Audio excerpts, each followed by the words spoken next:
Assalamualaikum warahmatullahi wabarakatuh. Ketemu lagi ya bareng Yunina tentunya di SKB Guru SD, prediksi soal SKB Guru SD. Dan pada video kali ini penting banget karena kita akan ngebahas kupas tuntas beberapa soal dengan pembahasannya yang dimungkinkan akan keluar di tes SKB Guru SD ya. Bersama Kak Yunina, mentor nasional tes CPNS, kalian bisa hubungi WA di 082227977086 atau kalian bisa juga DM di Instagram @princessyunina. Jangan lupa follow ya. Dan di sini klik subscribe-nya bagi yang belum subscribe dan aktifin tombol lonceng karena nanti kalian akan dapetin notifikasi video-video baruku yang aku unggah. Oke, sekarang kita mulai untuk pembahasan soalnya ya. Ini aku udah kasih clue-clue bakalan soal-soal guru SD yang akan keluar. Oke, di sini kita nanti indikator esensialnya adalah menganalisis karakteristik perkembangan bahasa anak usia SD. Kemudian kita memilih materi ajar aspek membaca di kelas rendah. Kita juga dapat memilih materi ajar aspek menulis di kelas tinggi, ya. Jadi begini contoh untuk soalnya ya. Berikut ini adalah karakteristik anak usia SD dari segi psikomotorik. Jadi anak usia SD dari segi motorik ya. Yaitu A. Anak sudah dapat memakai pakaian dengan rapi. B. Anak dapat menciptakan suatu bentuk benda dengan menggunakan alat. C. Anak sudah mulai memahami beberapa konsep abstrak seperti menghitung tanpa menggunakan benda. D. Anak menunjukkan kepedulian terhadap orang lain. Nah, di sini yang perlu kita tahu perkembangan bahasa anak usia SD itu lebih condong ke jawaban B ya. Anak dapat menciptakan suatu bentuk benda dengan menggunakan alat. Ini perkembangannya bahasa anak SD dilihat dari beberapa segi. Ini kita juga harus tahu ya. Oke. Dan untuk apa ini namanya soal-soal ini nanti bisa kalian lihat lebih lanjut ya, karena ini kan komplit sekali nanti di videoku, jadi tolong disimak sampai akhir. Yang pertama adalah mental. Contoh, anak mulai menunjukkan tenggang rasa dan penghargaan terhadap sesama. Anak menunjukkan kepedulian terhadap teman dan orang lain. Psikomotorik, contoh anak mulai menciptakan suatu bentuk benda ya dengan menggunakan alat. Ini terjadi perubahan fisik, tinggi dan berat badan yang menonjol. Anak juga memiliki gerakan yang bebas dan aman untuk melakukan koordinasi dan keseimbangan badan. Perkembangan selanjutnya adalah sosial. Contoh, anak sudah memakai pakaian dengan rapi, anak dapat menampilkan sifat ingin tahu. Kemudian emosional, anak menunjukkan keceriaan dalam berbagai aktivitas bersama teman sebayanya ya. Anak juga menunjukkan sikap marah dalam kondisi yang wajar. Kognitif, anak menunjukkan kreativitasnya dalam membentuk karya tertentu. Jadi anak sudah mulai memahami beberapa konsep abstrak ya guys, seperti menghitung tanpa menggunakan benda. Kemudian di sini untuk selanjutnya, faktor kendala yang mempengaruhi keterampilan berbahasa anak, kecuali A. Jenis kelamin, B. Keluarga, C. Keinginan dorongan komunikasi, D. Kebiasaan. Jadi yang paling faktor kendalanya itu adalah kebiasaan ya. Faktor penyebab perbedaan tersebut adalah kesehatan. Di sini anak yang sehat itu lebih cepat belajar berbicara dibanding anak yang kurang sehat ya. Kemudian kecerdasan. Anak yang memiliki kecerdasan tinggi akan belajar berbicara lebih baik, penguasaan bahasa juga lebih baik. Jenis kelamin. Anak perempuan lebih dalam belajar bahasa daripada anak laki-laki. Keluarga, ini juga semakin banyak jumlah keluarga, semakin sering anak mendengar dan berbicara. Keinginan dorongan komunikasi, semakin kuat keinginan dan dorongan untuk berkomunikasi dengan orang lain, terutama teman sebaya, akan semakin kuat pula usaha anak untuk berbicara dan berbahasa. Kepribadian, anak yang dapat menyesuaikan diri dengan baik dan memiliki kepribadian yang baik, cenderung bicara dan berbahasanya juga akan lebih baik. Soal selanjutnya. Tahapan proses belajar membaca bagi siswa SD kelas awal biasanya menggunakan pembelajaran membaca A. Ejaan per ejaan, B. Skimming, C. Permulaan, D. Cepat. Sesuai dengan kurikulum, maka kelas rendah, kelas 1-2 itu menggunakan pembelajaran membaca permulaan. Jadi jawabannya C ya, di mana tingkatan proses pembelajaran membaca ini untuk menguasai sistem tulisan sebagai representasi visual bahasa. Soal selanjutnya. Dalam pembelajaran membaca permulaan, ini membaca ya. Itu ada beberapa metode yang digunakan, tapi di sini kecuali ya. A. Metode kupas rangkai suku kata, B. Metode global, C. Metode SAS, D. Metode eja.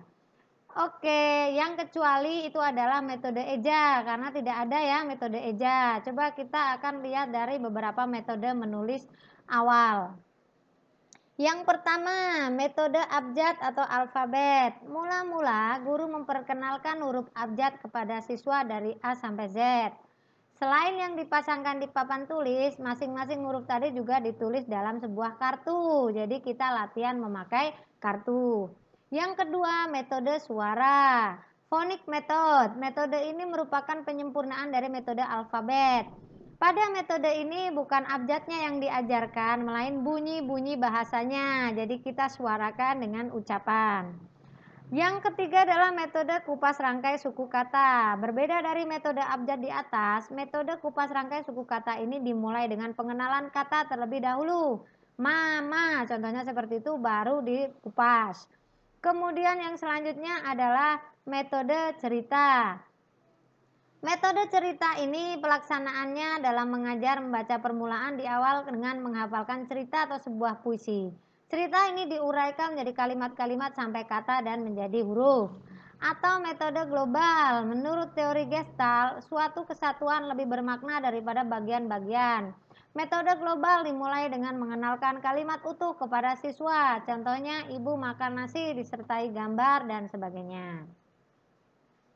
Metode SAS, struktur analisa sintesa, SAS ya, struktural analisa dan sintesa. Metode SAS dilaksanakan dengan menggunakan kartu kalimat dan papan flanel. Mula-mula guru menunjukkan gambar kepada siswa. Dalam soal di atas, metode eja merupakan bukan dalam membaca. Lanjut. Mula-mula diberikan kalimat secara keseluruhan. Kalimat itu diuraikan atas kata-kata yang mendukungnya. Dari kata-kata itu diceraikan jadi suku kata. Sebentar, sorry. Ya, yang mendukungnya dari kata itu diceraikan atas suku-suku katanya dan akhirnya atas huruf-huruf. Kemudian huruf-huruf itu sintetiskan kembali menjadi suku kata, jadi kalimat lagi. Ini merupakan metode apa? Ya, betul sekali. Ini merupakan metode global ya, teman-teman. Karena metode global itu urut dulu kalimat jadi suku kata, kemudian kata, suku kata, kemudian huruf. Itu namanya global. Soal selanjutnya. Pendekatan menekankan keterpaduan 4 aspek keterampilan ya dalam berbahasa, menyimak, berbicara, membaca, dan menulis. Dalam pembelajaran adalah salah satu pendekatan yang disarankan dalam pembelajaran menulis, melaporkan suatu pengamatan, yaitu betul C. Pendekatan keterampilan proses. Ingat, di sini ada beberapa pendekatan yang harus kita tahu ya. Pendekatan komunikatif tampak pada butir pembelajaran, misalnya mendeskripsikan suatu benda, menulis surat, membuat iklan. Pendekatan integratif tampak pada butir pembelajaran, misalnya menceritakan pengalaman yang menarik, menuliskan suatu peristiwa sederhana, ya, membaca bacaan, meringkas.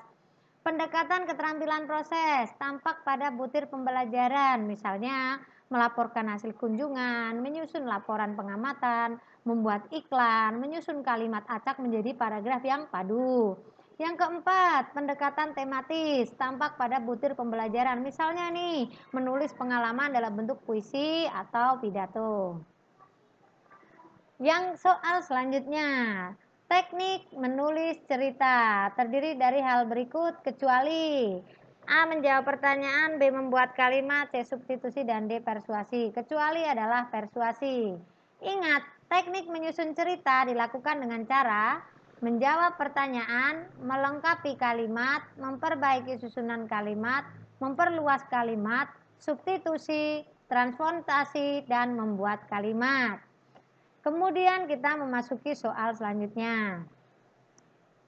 Nomor soal 3C. Model pembelajaran menulis cerita atau cerpen SD meliputi hal berikut. Kecuali menceritakan gambar, melanjutkan gambar, menceritakan pengalaman, mendeskripsikan cerita. Ya, kecuali maka mendeskripsikan cerita. Model pembelajaran menulis itu dengan cara menceritakan gambar, melanjutkan cerita lain, menceritakan mimpi, menceritakan pengalaman, menceritakan cita-cita. Oke, teman-teman, itu adalah tadi soal-soal tentang membaca menulis cerpen SD ya. Kita masuk ke soal-soal berikutnya. Ini tentang menulis permulaan baik di kelas tinggi maupun penilaiannya. Kita mulai dengan soal 3A. Metode dengan memulai pengajaran membaca dan menulis permulaan dengan membaca kalimat secara utuh yang ada di bawah gambar, kemudian menguraikan kalimat dengan kata-kata, menguraikan kata-kata menjadi suku kata. Ya, ini adalah metode global. Ya, beberapa metode akan saya jelaskan di video kali ini ya. Metode dalam menulis permulaan. Metode EJA didasarkan pada pendekatan harfiah, artinya belajar membaca dan menulis dimulai dari huruf yang dirangkai menjadi suku kata. Oleh karena itu pengajaran dimulai dari pengenalan huruf. Demikian halnya dengan pengajaran menulis dimulai dari huruf lepas. Dengan langkah-langkah menulis huruf lepas, merangkai huruf lepas, merangkai suku kata, menyusun kata menjadi kalimat. Kemudian metode kata lembaga. Metode kata lembaga dimulai mengajar dengan langkah-langkah sebagai berikut. Mengenalkan kata, merangkaikan kata, menguraikan suku kata, dan menggabungkan huruf menjadi kata. Yang ketiga adalah metode global. Metode global memulai pengajaran membaca dan menulis permulaan dengan membaca kalimat secara utuh yang ada di bawah gambar. Ini namanya membaca metode global. Ada lagi yang namanya metode SAS. Menurut Zuzak 1996, suatu pembelajaran menulis permulaan yang didasarkan atas pendekatan cerita, yakni cara mulai mengajar menulis dengan menampilkan cerita dulu dari dialog siswa dan guru. Teknik pelaksanaan pembelajaran metode SAS yaitu keterampilan menulis kartu huruf, kartu suku kata, kartu kata, lalu menjadi kartu kalimat dan ditempel-tempelkan sehingga tersusun menjadi kalimat yang berarti. Soal selanjutnya. Suatu pembelajaran menulis permulaan yang didasarkan atas pendekatan cerita, yakni cara memulai mengajar menulis menampilkan cerita yang diambil dari dialog siswa dan guru. Ini adalah metode, betul sekali, dialog siswa dan guru, metode SAS, SAS. Berikut ini adalah kegiatan menulis lanjutan kelas tinggi, kecuali menulis tentang berbagai topik, menulis pengumuman, menulis pantun, menulis memo. Ya, kecuali bahwa menulis tentang berbagai topik ya.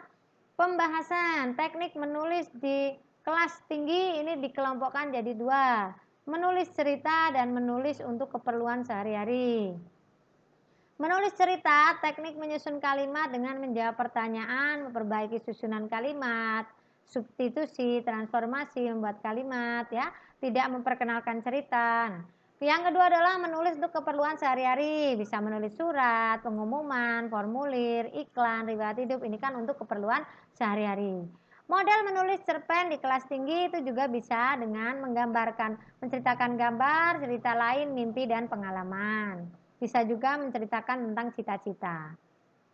Nomor soal 4B, model menulis cerita cerpen di kelas tinggi, kecuali tadi sudah ya menceritakan kata, karena mimpi, pengalaman, cita-cita itu masuk ke model menulis cerita di kelas tinggi. Nomor soal 5A, perencanaan pengajaran meliputi hal berikut, kecuali tujuan apa yang hendak dicapai, memilih bahan ajar, alat penilaian, betul. Jadi yang kecuali adalah proses belajar mengajar. Pembahasan, perencanaan yang baik itu harus meliputi tujuan yang hendak dicapai, Memilih bahan ajar, metode pengajaran, dan alat penilaian. Ini paling penting ya guys. Selanjutnya, nomor 5B, tahap mengumpulkan informasi tentang keadaan objek siswa dengan menggunakan teknik tes atau non-tes. Ini tahapan? Ya, betul sekali. Ini adalah tahap dari pelaksanaan ya, karena tahap evaluasi itu ada tahap persiapan, pelaksanaan, pengolahan, dan tindak lanjut. Tahap evaluasi yang pertama yaitu tahap persiapan. Persiapan ini adalah tahap menentukan objek evaluasi akan dievaluasi menggunakan metode apa. Bisa tes, non-tes, teknik tes, dan non-tes, terserah. Yang kedua, tahap pelaksanaan, mengumpulkan informasi, tahap pengolahan hasil, tahap tindak lanjut evaluasi itu berupa remedial dan pengayaan. Oke teman-teman, itu yang bisa saya berikan di video ke-20 ini. Salam sukses, salam smart up, thanks for watching. Don't forget to like and subscribe ya guys. See you. Assalamualaikum warahmatullahi wabarakatuh.